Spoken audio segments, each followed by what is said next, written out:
Salut les amis. Être grow, c'est un peu comme être un savant fou. On teste plein de nouvelles expérimentations pour trouver la solution qui va nous générer de la croissance. Quelles sont les bonnes stratégies à mettre en place? Quelles sont les méthodes qui marchent? Quel est le bon mindset à avoir? C'est l'objectif de Conseil de Growth, répondre à une problématique bien précise avec des solutions concrètes que tu peux implémenter dans ton business dès demain. Je suis Alexis Bouvet, cofondateur de la marque Tailleur et de l'entreprise Growth Hiring, et je te souhaite la bienvenue dans ce podcast qui t'apporte un maximum de conseils pour booster ta croissance. Bonne écoute! Comme tu as pu le remarquer, le générique a changé. Effectivement, je viens de passer de conseil d'amis à conseil de growth. Pourquoi? Tout simplement parce que conseil d'amis était vraiment dédié aux entrepreneurs, à l'entrepreneuriat, quelque chose que j'admire et qui me passionne totalement. Mais naturellement, en fait, je faisais des épisodes sur le growth hacking. Donc, quelque chose qui est beaucoup plus tourné vers la génération de croissance, des méthodes, des petits hacks, des petites solutions qui vont booster ton business. C'est pour ça que j'ai décidé de changer le nom du podcast en Conseil de Growth et d'inviter des experts dans ce domaine-là. On commence du coup le premier épisode de cette série avec Megan Bouteloup, cofondatrice de Marketing Flow, qu'elle a cofondé du coup avec Pierre. Leur objectif, c'est créer une communauté growth autour des entreprises à impact, donc pour donner du sens. Megan, comment vas-tu? Salut Alexis, ça va super bien et toi? Yes, très bien, très bien, très bien. Là, je suis en Bretagne. Petit temps, il fait pas très beau. Je crois que chez toi, c'est un peu pareil à Marseille. Est-ce que tu me rappelles? Ouais, exactement. À Marseille, ça fait un mois qu'il pleut, je suis déprimée. Mais tu me remontes le moral, tu vois, tu m'as proposé cet enregistrement, je suis super contente d'être avec toi. Magnifique, on est solidaires, même s'il fait pas beau. Est-ce que Exactement. tu peux te présenter du coup en quelques phrases? Je t'ai introduit, mais tu peux expliquer un peu aux auditeurs qui tu es, ce que tu fais. Alors moi, je m'appelle Megan et j'ai lancé il y a à peu près 1 an et demi Marketing Flow avec mon associé Pierre. On a lancé Marketing Flow à la base parce qu'on voulait aider les entreprises à impact positif à décupler leur impact grâce à des stratégies, des tutoriels qu'on a documentés tous les deux autour du growth marketing, comme tu disais dans ton intro. Donc concrètement, aujourd'hui, Marketing Flow, c'est une plateforme où tu as accès à peu près plus de 150 tutoriels maintenant, des tutoriels hyper activables que tu peux vraiment reproduire avec des screenshots, des templates, des exemples, tu vois, des étapes très concrètes pour accélérer ta croissance. Et la particularité de cette plateforme, c'est qu'en fait, on n'a que des entreprises qui sont engagées pour l'environnement ou pour la société. Donc, il y a vraiment ce filtre-là à l'entrée. Et on a lancé, du coup, il y a à peu près 1 an, donc tu vois, 6 mois après le lancement de Marketing Flow, on a ajouté la fameuse brique communautaire dont on va parler aujourd'hui tous les deux, et qui fait qu'aujourd'hui, c'est carrément central dans l'offre Marketing Flow. Ok, génial, super intéressant. Du coup, cette brique communautaire, tu as dit qu'elle est venue 6 mois après. Est-ce que tu peux nous expliquer un peu la création, d'où elle est venue, pourquoi vous vous êtes dit let's go, là il faut créer une communauté? Ouais.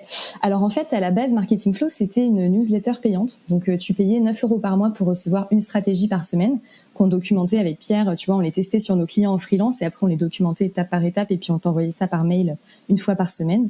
Et puis au bout de quelques mois, on a commencé un peu à appeler les membres, enfin à appeler les abonnés et à leur demander: salut, est-ce que tu as réussi à mettre en place des stratégies, des tutos, est-ce que ça t'aide?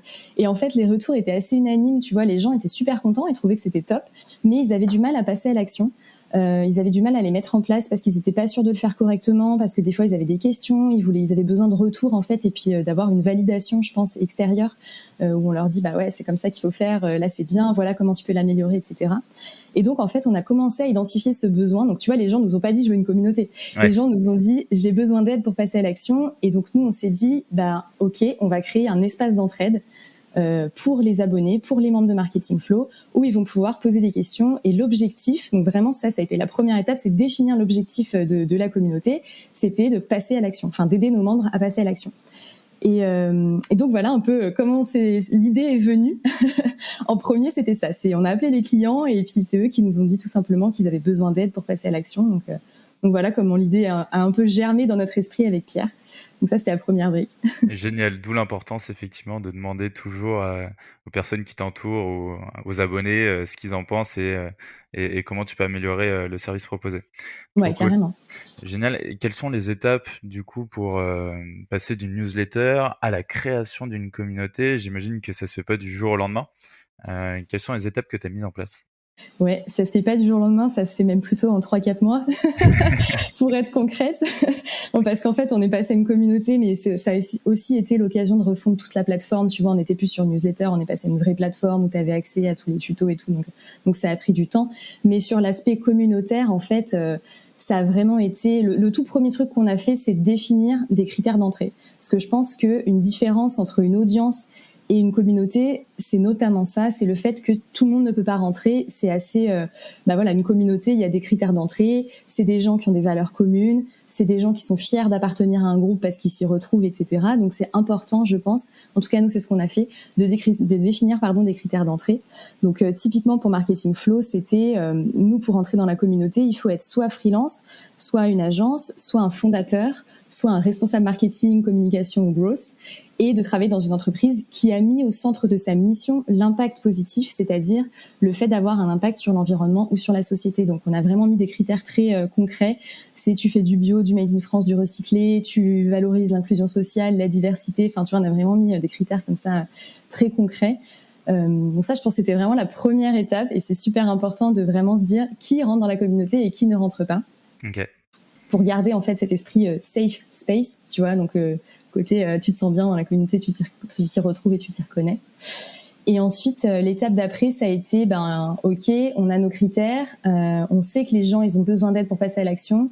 Concrètement, on prend quel outil? Parce qu'il y en a plein. Et ça, il y en a plein. T'as genre Slack, t'as des Discord, t'as des groupes Facebook, t'as WhatsApp. Je pense qu'il y en a qui font ça sur vraiment plein de trucs différents. Et nous, en fait, on a commencé un peu à regarder tous ces outils et on a retenu Circle, qui est un outil américain qui est pas hyper connu en France, mais dans lequel on croit beaucoup avec Pierre.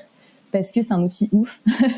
Il te permet de faire plein de trucs. En fait, on est reparti du besoin. Tu vois, nos membres, ils avaient besoin de passer à l'action. Ils avaient besoin d'aide. Donc, il fallait qu'on ait un outil où on peut avoir des discussions en one-one avec les gens, mais aussi des discussions où on peut avoir comme un espèce de forum, une base de données, tu vois, de questions auxquelles on aurait déjà répondu avec Pierre et que les gens puissent chercher, tu vois, dans la barre de recherche. Et ça, c'est ce que Circle te permet de faire. Donc, c'est ouf. Puis c'est trop, enfin cet outil est incroyable. Je vous conseille vraiment d'aller voir. Il est pas donné, il est assez cher, mais honnêtement, c'est vraiment super parce que ça permet d'avoir des échanges super structurés. Nous, quand on répond, on fait vraiment des réponses, des pâtés. Tu vois, je t'avais montré quand on a préparé l'épisode. Franchement, et quand tu donnes l'exemple, les gens font pareil que toi, en fait. Donc, c'est super, quoi. Les retours que les gens se font entre eux dans l'espace d'entraide, c'est hyper structuré. T'as des bullet points, des trucs en gras, des titres, des vidéos, des images. Enfin, c'est super, super cool. J'avais vraiment aimé, à l'inverse de Slack où, quand tu réponds, ça peut vite être difficile, en fait, de retrouver les réponses, ce qui a été dit, les thématiques. Là, Circle, ce que tu m'avais montré, c'est très structuré, comme tu disais. Et en fait, la recherche est très simple, en fait. T'as besoin d'une solution ou t'as une problématique, paf, t'as juste à chercher et t'as une liste qui défile et tu retrouves ta réponse ultra facilement. Trop bien. On mettra du coup en description de l'épisode l'outil Circle. Comme ça, les gens pourront regarder. Nickel. Quels sont les next steps après, une fois que tu as choisi ton outil? Donc, une fois que tu as choisi l'outil, il va falloir créer à quoi ressemble ta communauté, enfin, à quoi tu veux que ton espace d'échange ressemble. Nous, du coup, c'était définir les canaux qu'on allait mettre. Donc, tout simplement, combien de canaux, qu'est-ce qu'on va mettre dessus, qui a le droit d'écrire ou pas dedans. Et en fait, pour la petite anecdote, on s'est lancé, on avait genre 5 ou 6 canaux, je pense, différents. Il y avait genre veille, outils, ressources, feedback, conseils. Enfin, il y avait plein de trucs, tu vois. Et en fait, on s'est rendu compte que les gens, ils utilisaient pas du tout les canaux. En fait, on s'était dit genre, on lance la communauté, on met des canaux, trop cool, ça va prendre tout de suite. Les gens, ils nous l'ont demandé. Et en fait, non. Pas du tout. Pas du tout, ça marche pas comme ça s'anime. Enfin, on en parlera un peu plus tard de l'animation, mais sur la partie canaux, du coup, on s'est rendu compte que ça avait un gros impact, la façon dont tu choisis tes canaux, parce qu'en fait, il faut que ce soit clair. C'est-à-dire, juste un canal où c'est marqué outils, ça veut dire quoi? Ça veut dire, genre, c'est là où tu as des réductions pour des outils, c'est toi qui parles d'outils, on va te faire des démos d'outils, genre, c'est pas clair, quoi. Et du coup, on a repensé les canaux en mettant des verbes d'action, et on en a plus que 2. Donc, maintenant, nos 2 canaux principaux, c'est demander un conseil, partager un conseil. tout simplement. Donc hyper simple. En fait, on a voulu faire trop au début et on est revenu à un truc plus basique avec des verbes d'action. Et les gens, ils savent très bien où est-ce qu'ils doivent aller pour demander un conseil, pour partager un conseil. Et après, bon, t'as un canal évidemment annonce où là, nous, on parle des nouveautés de la plateforme, et puis un canal présentation où tu peux te présenter. Mais les canaux en fait d'échange, on en a pris que 2, tu vois. Donc Ok. Ouais, et après, c'est des canaux, on va dire, informatifs, où exactement. derrière, tu as besoin de poster quelque chose, faire une annonce, et c'est ici que tu vas. Par exemple, les outils ou les ressources, tu les partages où, du coup? Est-ce que tu as un Et canal dédié? ouais, en fait, sur Marketing Flow, tu vois, on publie des stratégies tous les mois, mais en ligne des nouvelles stratégies. Donc, tu as à la fois des strates, comme je te disais, étape par étape, assez complètes, qui mêlent plusieurs outils et tout. Mais on a aussi des démos d'outils qu'on met en ligne. Et donc, à chaque fois qu'on met en ligne un nouveau truc sur la plateforme, on va dans notre canal annonce. Et il y a que Pierre et moi qui pouvons publier là-dedans. Et c'est là qu'on dit salut à tous, une nouvelle stratégie est disponible sur la plateforme. Paf, tu mets le lien et voilà. Donc, Ok, c'est là-dessus qu'on fait des annonces, tu vois. super clair. J'imagine qu'après, il faut acquérir de nouvelles personnes, que des personnes rentrent dans la communauté. Comment est-ce que vous avez mis en place une stratégie d'acquisition, peut-être? Et ben en fait, nous, donc la communauté, tu vois, on l'a lancée 6 mois après, donc on avait déjà une base de clients. Et par contre, ce qu'on a commencé à mettre en place, c'est, tu vois, le fameux, je te disais tout à l'heure, une communauté, c'est aussi être fier de faire partie d'un groupe. Et ça, je trouve que c'est quand tu lances une communauté, c'est hyper important d'arriver à générer ce truc-là où les gens sont fiers d'être dans la communauté. Et c'est ça qui va faire effet boule de neige et que les gens vont en parler entre eux, etc. Et donc, pour ça, c'est franchement, nous, ce qu'on a fait, c'est qu'on a vraiment mis en avant nos membres. Dès qu'ils font des trucs cool, tu vois, on fait des lives. Toutes les 2 semaines, on organise un live du coup, c'est un live bimensuel puisque c'est toutes les 2 semaines, où il y a quelqu'un de la communauté qui vient nous raconter ce qu'il a mis en place, tu vois, d'un point de vue growth et marketing dans son entreprise. Et du coup, ça nous permet, nous, de le mettre en avant, tu vois, de valoriser ce qu'il a mis en place. Aussi, de l'autre côté, on a une partie brainstorming à la fin où il vient avec une problématique et les autres membres de la communauté peuvent échanger, brainstormer avec lui pour lui donner des clés. Donc, on a mis en place plein de trucs comme ça, tu vois, pour générer ce sentiment de fierté d'appartenance. Et ce qui fait que derrière, les gens en parlent entre eux. Donc, tu vois, sur LinkedIn, il y a des gens qui font des posts aussi pour parler de Marketing Flow. On a commencé aussi à mettre en place un système de parrainage qui porte grave ses fruits. Donc, on est super contents. Mais voilà, petit à petit, développer ce sentiment de fierté, sentiment d'appartenance. Et je pense que c'est comme ça que les communautés, en tout cas, c'est comme ça que nous, on a fait pour donner envie aux gens d'en parler et que ça fasse effet boule de neige derrière, quoi. Ouais, génial, j'adore le côté mettre en avant du coup les membres qui Ouais, prennent la parole et surtout challenger à la fin. C'est bête, ouais, mais carrément. au début, effectivement, tu as une idée, mais si tu as 10, 20 personnes dessus pour challenger tout ça, ça crée du lien, mine de rien, et puis ça anime aussi ta communauté. Pour animer ta communauté, j'imagine que bah, tu dois accueillir les membres. Comment ça se passe un peu l'expérience abonné euh, ou partenaire, si tu veux, au sein de ta communauté? Ben en fait, on a commencé avec Pierre quand on a lancé la communauté. Enfin, on avait fait quelques calls avec d'autres personnes qui avaient déjà tenté de lancer ce genre de communauté. Et je me souviens d'un conseil qu'on m'avait donné et qu'on a tout de suite mis en place et que j'ai vraiment envie de donner aujourd'hui. C'est quand les gens arrivent, tu l'as dit, il faut les accueillir, mais il faut vraiment bien les accueillir. C'est pas simplement tu dis bienvenue dans la communauté, cool d'être parmi nous, tu vois. C'est-à-dire que quand quelqu'un poste dans le canal présentation et qu'il se présente, donc déjà tu peux lui donner des pistes, ouais, petit conseil, donner des pistes sur comment se présenter. Donc nous on a mis des questions auxquelles tu peux répondre pour te présenter, tu vois. Genre c'est quoi ton métier, qu'est-ce que tu aimes faire, etc. Et en fait après c'est d'aller vraiment accueillir un par un, et Pierre et moi, tous les membres qui se présentent. Et c'est d'aller lire leur description, d'aller sur le site internet, de dire salut, trop cool d'être parmi nous, je suis allée voir ton site, ça c'est trop bien, hésite pas à aller dans ce canal pour demander telle chose, tu vois, de rebondir sur ce qu'ils ont dit dans leur présentation, c'est-à-dire si le gars te dit on a prévu de lancer dans pas longtemps des précommandes, bah, c'est de dire c'est trop bien le lancement de précommande, oublie pas de publier dans le canal tel truc, enfin dans le canal du coup nous demander un conseil, oublie pas de nous publier ta page de pré-lancement pour qu'on te file tous des conseils avant ton lancement et s'assurer que ça cartonne, tu vois. C'est des petits trucs, mais en fait les gens bah, dès le début, ils se sentent hyper inclus dans la communauté, tu vois, ça commence à, tu engages déjà la conversation, tu vois, et tu leur montres que tu leur prêtes attention et c'est super important, je pense, l'accueil des membres, pour moi, c'est vraiment clé, quoi. Et ça, c'est un conseil qu'on m'avait donné, j'ai vraiment envie de le redonner parce que ça plante la graine, tu vois, ça pose le décor dès le début. Donc ouais, ça, accueillir les membres, c'est une grosse partie d'animation, enfin, on a tendance à l'oublier, mais ça compte déjà dans l'animation, tu vois. Ok, génial. Après, sur l'animation, il y a plein de choses qu'on a mis en place, mais je pense que je suis même pas capable de toutes les lister tellement on a testé de trucs. Mais en gros, on a commencé déjà par définir des ambassadeurs, donc des gens qu'on connaissait, des freelances qui étaient experts dans un domaine, en qui on avait totale confiance, à nous aider à animer en fait la communauté. C'est-à-dire que c'est des gens qu'on va taguer sur des publications quand nous on n'a pas la réponse, tu vois. On va taguer ces ambassadeurs-là ou d'autres membres qu'on sait qu'ils peuvent avoir des réponses. Ces ambassadeurs-là aussi, ils vont nous aider à publier. Nous, on a un canal partager des conseils. Donc forcément, dans ce canal-là, c'est trop cool si on n'est pas les seuls à publier avec Pierre. Et du coup, on a demandé à quelques membres de nous filer un coup de main et de partager des conseils. Et ce qui est ouf, c'est que quand on leur a demandé, on a demandé ça à 5 personnes et ils ont tous direct, ils ont dit oui, ils étaient chauds. Trop bien, trop bien. Ouais, mais je pense qu'en fait, tu vois, ce côté fierté, comme on en parlait, fierté d'appartenance, ils étaient super contents d'apporter de la valeur. Eux aussi, ils sont freelance, donc du coup, c'est cool parce que ça leur permet de montrer aussi leurs compétences et tu vois, peut-être derrière de signer des collabs, tu vois, de bosser avec d'autres entreprises à impact de la communauté. Donc c'est un truc win-win. Mais en tout cas, ouais, ça nous a grave aidé de définir des ambassadeurs. Qu'est-ce qu'on a fait d'autre ? Je pense qu'il y a un truc qui est important, nous en tout cas qui a beaucoup joué aussi, c'est qu'on a beaucoup de gens qui nous contactaient sur LinkedIn, qui étaient dans la communauté, mais qui nous posaient des questions à nous en one-one sur LinkedIn. Okay. Et du coup, à chaque fois, on leur disait, trop cool, mais si tu veux, je veux bien te répondre dans la communauté Marketing Flow, comme ça pourra aider d'autres personnes. Et donc en fait, de bien penser à renvoyer les gens vers la communauté tout le temps, pour leur dire, si tu as des questions, va dans la communauté et je te réponds dans la communauté. Pour que ça aide d'autres personnes tout simplement et puis que ça fasse vivre aussi l'espace d'entraide. Clairement, en vrai, tu crées l'habitude au final parce que les gens vont être habitués après à te répondre en MP ou quoi, c'est pas pertinent pour toi. Donc, crée l'habitude que les gens aillent sur Circle, quoi. C'est ça. Et puis, même dans cette même veine, tu vois, on a commencé au Circle, il te permet d'avoir un widget, d'insérer un widget dans ton site internet.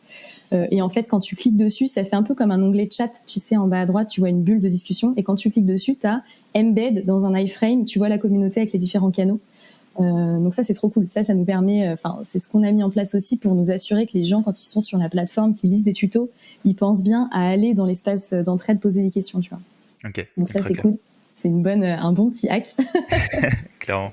On a rajouté des CTA, tu vois, partout sur la plateforme. À la fin de tous les tutoriels, il y a un CTA demander de l'aide. Trop bien. Qui redirige du coup vers... Trop bien. Okay. Pour être sûr de renvoyer les gens. Ça, on l'a appris au fur et à mesure. Hein. Ça, tu vois, on l'a lancé il y a quelques mois. En fait, depuis le mois de novembre. Là, aujourd'hui, on est au mois de mars, presque avril. Depuis le mois de novembre, on a mis ça en place et vraiment, on a vu une courbe exponentielle des interactions dans l'espace d'entraide, en fait, avec tout ça qu'on a mis en place. Donc c'était trop bien. Donc ça, c'est un peu pour tout ce qui est vraiment Circle en lui-même. Et après, pour animer la communauté, comme je te disais, à un moment donné, on a aussi lancé des lives parce qu'on s'est rendu compte que les échanges en vrai, en fait, il n'y a rien de mieux. Et d'avoir des lives, c'est trop cool. Donc, c'est des lives pendant lesquels nous, on va parler avec les membres, mais après, il y a toujours un temps d'échange, comme je te disais, de brainstorming sur la problématique du membre, où les gens vont pouvoir interagir. Tu vois, on les fait monter sur scène, entre guillemets, mais on se retrouve des fois à 5-6 en live avec notre caméra à discuter de la problématique de quelqu'un et à lui donner des conseils. Donc ça, c'est ouf. Tu vois, il y a pas longtemps, on a eu Nolwenn qui est venue et qui nous disait qu'elle avait une problématique d'animer, elle avait besoin de mieux animer la communauté de ses praticiens. Ouais. Et du coup, là, on a donné plein de conseils. C'était hyper riche, tu vois. On s'est retrouvés à 4-5 à discuter. C'était trop cool. Et en fait, après, du coup, les gens, tu vois, ils se rendent compte, ils créent des liens. Et puis après, ils vont commencer à s'écrire sur LinkedIn en perso. Ah ouais, t'avais dit ça dans ta live, ça m'intéresse d'en discuter. Viens, on se fait un call, etc. Et puis en fait, c'est comme ça que tu crées des liens one-one. Et tu passes un peu d'un modèle, un modèle chandelier où t'es tout seul à distribuer de l'information à plein de gens, un modèle un peu toile d'araignée où en fait les gens ils ont des interactions entre eux tout seuls sans que tu aies besoin d'être là parce que tu as créé ce sentiment de communauté, quoi. Ouais, ça c'est top, c'est vraiment aussi de passer... Ouais, ça c'est un truc aussi à craquer, le truc de, ok, tout le monde est dans une même communauté, mais personne n'interagit entre guillemets entre eux ou en dehors de la communauté. Et derrière, après, peut-être créer des liens, ça se trouve, t'as plein de gens maintenant qui se connaissent et qui se font des bars et des bières ensemble grâce à Marketing Flow, donc trop cool. Mais exactement. Et je pense que le live, dans un premier temps, c'est trop cool parce que t'es pas tous au même endroit, tu vois. Enfin, en tout cas, nous, notre communauté, elle est pas basée dans une ville. On est en France globalement, même on en a au Canada et en Suisse. Mais du coup, le live, c'est un bon moyen déjà de créer ce lien, ce vrai lien, tu vois, outre que derrière ton écran à taper sur ton ordi. Donc c'est trop cool, quoi. Et tu utilises quel outil pour les lives? Alors nous, on a un partenariat avec Livestorm. Ok, Donc Livestorm, franchement, pardon, c'est un outil de ouf. Pour faire tes lives, c'est top. Ça nous permet aussi, on les enregistre et après ils sont dispo en ligne sur la plateforme. Donc pour tout le monde, tous ceux qui veulent les revoir, c'est trop cool. Livestorm, c'est vraiment chouette, ouais. ok. Donc tu as mis en place, j'imagine, aussi pas mal d'actions de partenariat. Tu as pas mal de partenaires aussi qui t'accompagnent là-dessus. Ouais, carrément, bah, ça fait partie, tu vois, avec Pierre, on est une petite boîte, hein, on n'est que deux, on n'a pas des ambitions non plus de croissance folle, on n'a pas envie de devenir une agence avec 30 personnes dedans. Donc évidemment, ouais, on a pas mal d'outils cool qu'on utilise, qu'on trouve chouettes, avec lesquels on a des partenariats, ouais. Trop bien, ça c'est cool. Mais c'est important aussi pour faire vivre et continuer le projet. C'est aussi le but. Est-ce que tu fais des résumés de communauté? Moi, c'est ce que je me tâtais à faire. C'est d'avoir un petit moment best of. Nous, on est sur Slack, best of Slack ou best of the week, et résumer un petit peu ce qui s'est dit, les astuces qui ont été partagées. Et ben ouais, ça c'est un truc, tu vois, justement, on a fait un live il y a pas longtemps, on a fait un live de co-construction avec Pierre où on a demandé aux membres de nous aider à mieux animer la communauté. Donc c'était il y a quelques semaines, mois, je pense. Et notamment, il y a ce sujet qui est sorti dedans où on a demandé comment on peut faire pour vous tenir mieux au courant de ce qui se passe dans la communauté. Et c'est les gens qui nous ont demandé, peut-être que ce serait cool à la fin d'un mail, quand vous envoyez des mails à tous les membres avec une nouvelle strat, un nouveau tuto, etc., de nous mettre un petit encadré, genre qu'est-ce qui s'est passé dans la communauté cette semaine. Donc ça, c'est un truc qu'on a commencé à mettre en place il y a quelques semaines. J'ai pas assez de retours pour te dire si ça marche bien ou pas. En tout cas, on l'a commencé. Je crois qu'on a déjà envoyé 2 mails comme ça. Et en gros, on a mis ça dans un encadré et pour attirer l'œil, on a mis un psst. PSSST, tu sais. C'est pas mal ça. Site, bien voir ce qui se passe dans la communauté. Et en fait, on sélectionne les 2-3 trucs qui ont généré le plus d'engagement en disant il a besoin de ton aide. Si tu as une idée à lui donner, viens l'aider, quoi. Donc, Ok, nickel. voilà. Génial. Là, animer du coup cette communauté, la développer, j'imagine que ça te prend aussi pas mal de temps. Comment ça se répartit aujourd'hui, ce temps passé? Est-ce que aujourd'hui tu passes moins de temps qu'au début, peut-être, vu que tu as des ambassadeurs? Comment tu le calcules un petit peu ce temps? Ouais, t'as raison de poser la question. C'est une bonne question parce qu'on néglige souvent. Ça prend beaucoup de temps, surtout au début. En fait, ce qui prend du temps, bon, t'as le côté animation, effectivement, répondre aux commentaires et tout. Donc ça, je pense que ça me prend facilement 5-6 heures par semaine, peut-être même des fois plus, parce que en fait, comme je te dis, on essaie d'avoir des retours hyper constructifs dans Marketing Flow. On n'est pas là pour dire oui, non. Vraiment, on essaie de bien structurer. Donc ça te prend tout de suite 20 minutes de répondre à un commentaire, tu vois. Donc ça peut vite monter en termes de temps. Et après, je pense que outre le temps d'animation, tu as le côté où je te disais, tu vois, on a vraiment essayé d'itérer plein de choses et où en fait, il faut prendre ce temps de recul et te dire, OK, la communauté aujourd'hui, c'est ça. Pourquoi ça interagit pas autant que je voudrais? Et donc, tu vois, d'analyse, d'aller appeler des gens, de leur demander, est-ce que tu as déjà utilisé la communauté? Pourquoi oui? Pourquoi non? Qu'est-ce qui te bloque? Qu'est-ce qui te plaît le plus?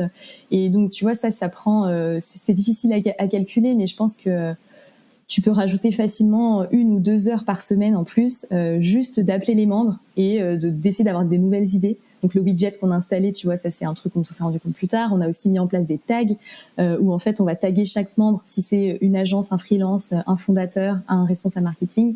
Tu vois, c'est plein de petits trucs comme ça qu'on a mis en place parce qu'on a pris le temps d'analyser et de prendre un peu de recul. Donc ouais, au total, je pense facile 6-7 heures par semaine, facile. Mais ça, c'est maintenant. Parce que, comme tu disais, on a les ambassadeurs qui nous aident à animer et qui produisent du contenu pour nous aussi, tu vois. Mais ouais, facile, 6-7 heures, je pense. Ok, ouais, donc je vois un bon 70% commentaires, réponses, etc. et un Ouais. 30% un peu strat, tester de nouvelles idées. Carrément. Et en plus, nous, on est entre guillemets, on doit être près de 300 dans la communauté. Donc, c'est pas non plus une communauté de 6000. Donc, j'imagine que quand t'es encore plus nombreux, ça prend encore plus de temps. Ça Mais prend plus de en temps. tout cas, pour donner des proportions, voilà, à peu près 300, espace d'entraide où tu peux poser des questions, etc. Ouais, 6-7 heures, je pense, facile Ok. par semaine. Trop cool. En vrai, c'est ultra intéressant cet indicateur. Est-ce que tu as un dernier conseil? On arrive à la fin de l'épisode. Est-ce que tu as un dernier conseil justement pour ceux qui nous écoutent? Ouais, j'ai peut-être 2 conseils. Je peux en donner 2? Oui, tu as le droit. Oh yes. Premier conseil, là je teste, déjà d'être toujours dans le test. de toujours itérer, parce que les modèles de communauté, il y en a pas non plus beaucoup, c'est assez nouveau. Il y a beaucoup d'audience, il y a beaucoup de Slack et tout, mais des vrais modèles de communauté où les gens sont fiers, où ils en parlent, où ça fait effet boule de neige, il y a beaucoup de bouche à oreille, il y en a pas beaucoup. Donc tester, faut pas avoir peur de tester des nouveaux trucs. Là, on va tester par exemple les événements physiques. Donc j'ai commencé à lancer les invitations la semaine dernière. J'ai genre 90% de réponses, les gens sont trop contents. Donc c'est fou, tu vois. Enfin genre bon, voilà, faut tester des trucs. Et sinon, le deuxième conseil que je voulais donner, c'est de prendre la température régulièrement. Appeler les membres, essayer vraiment de comprendre comment ils utilisent la plateforme. De pas perdre ce lien-là, en fait, c'est hyper important. Déjà, t'es dans une communauté, donc c'est à la base, c'est un truc humain. Mais vraiment prendre ce temps d'appeler les gens, de comprendre comment ils utilisent pas, ne pas se vexer si les gens utilisent pas. Ça veut pas dire que c'est nul, ça veut peut-être juste dire que c'est mal organisé, tu vois. Mais voilà, prendre le temps d'appeler les gens. Génial, parfait. Bah, merci pour tous ces bons conseils, Mégane. C'était vraiment top. J'ai adoré cet épisode. Où est-ce qu'on peut te retrouver? On peut te retrouver du coup sur LinkedIn, j'imagine? Ouais, carrément. Vous pouvez me retrouver sur LinkedIn, Mégane Bouteloup, sinon sur le site de Marketing Flow, donc marketingflow.fr. Voilà, j'essaie d'être hyper réactive. J'avoue qu'entre la communauté et tout, c'est pas toujours évident, mais je réponds dans les 24-48 heures, c'est sûr, quoi. Parfait. Les gens sont prévenus, on t'en voudra pas. Trop bien. Merci à toi, Mégane. Prends soin de toi et je te dis à très vite. Ouais, salut Alexis. Salut, ciao, ciao. J'espère que cet épisode t'a apporté de la valeur. Si tu veux me motiver et me soutenir pour faire encore plus de contenu, tu peux mettre 5 étoiles sur Apple Podcast et me confier tes problématiques en commentaire. Tu peux aussi le partager autour de toi si tu penses qu'il peut aider. On se retrouve la semaine prochaine pour un nouvel épisode. En attendant, prends soin de toi.